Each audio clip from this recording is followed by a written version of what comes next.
ছাত্র আন্দোলনের ডাকা সর্বোত্তক অসহযোগ আন্দোলনকে কেন্দ্র করে রাজধানীর Nilkhet, new market, science lab, বাটা সিগন্যাল, মগবাজার, ফার্মগেট, মহাখালী এবং বনানী এলাকা ঘুরে সরজমিনে দেখা যায় দোকানপাট, ব্যবসা প্রতিষ্ঠান সহ বেসরকারি অফিস বন্ধ রয়েছে।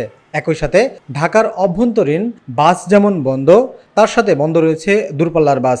বিশেষ প্রয়োজন ছাড়া কেউই ঘরের বাইরে বের হননি। তবে যারা বের হয়েছেন যানবাহন না থাকায় পড়েছেন বিপাকে। আন্দোলনের সমর্থনে সকাল 10:30-এর পরেই সায়েন্স ল্যাবে জড়ো হতে থাকেন আন্দোলনকারীরা।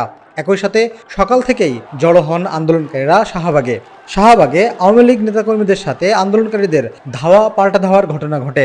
ধাওয়া খেয়ে বঙ্গবন্ধু শেখ মুজিব মেডিকেল কলেজ হাসপাতালে অবস্থান নেন নেতাকর্মীরা। পরে সেখানে হামলা ও ভাঙচুর চালিয়েছে আন্দোলনকারীরা। সকাল থেকেই রাজধানীর ফার্মগেট, শাহবাগ সহ বিভিন্ন মোড়ে লাঠিসোঁটা হাতে ছোট ছোট মিছিল নিয়ে যুবলীগ, ছাত্রলীগের নেতাকর্মীদের শোডাউন দিতে দেখা যায়। এ সময় তারা বিভিন্ন মিছিল দিয়ে সড়ক প্রদক্ষিণ করে।